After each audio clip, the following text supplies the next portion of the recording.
express 0.006 in standard form. Now before we do this together, I want you to note something. Now anytime you have a decimal in which the zeros are in front, you need to remember what I call negative indices.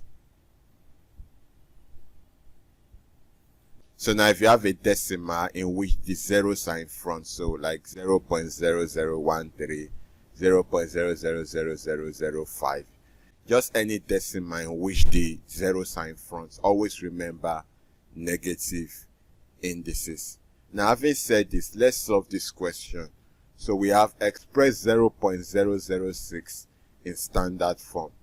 So we have 0.006.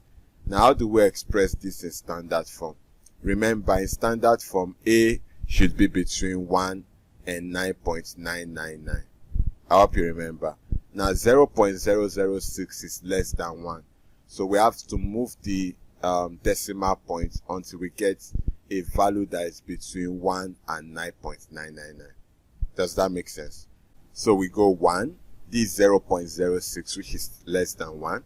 We go 2, this is 0.6, which is still less than 1. And then we go 3. This is 6. And 6 is between 1 and 9.999. So we stop here. So our answer will be 6 times 10 raised to power. Remember, I told you that when you have a decimal in which the zeros are in front, you should remember negative indices. So we have minus. How many times did we move the decimal point? 3. So these are answer 6 times 10 raised to power minus 3. I hope you understand. Let's take another question. So we have express 0.01 in standard form. 0.01. So remember, decimal in which zeros are in front. Don't forget negative indices. And don't forget A must be between 1 and 9.999. Now we move the decimal point. So we go 1. This 0.1 is less than 1. We go 2. This 1.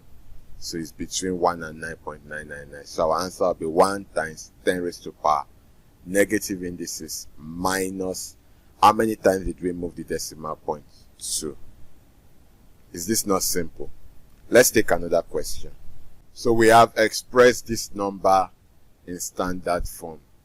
So 0.00000004.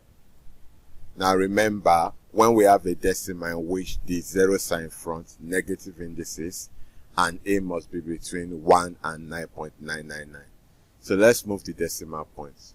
1, 2, 3, 4, 5, 6, 7, 8.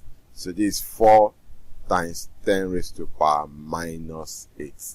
And this is our answer.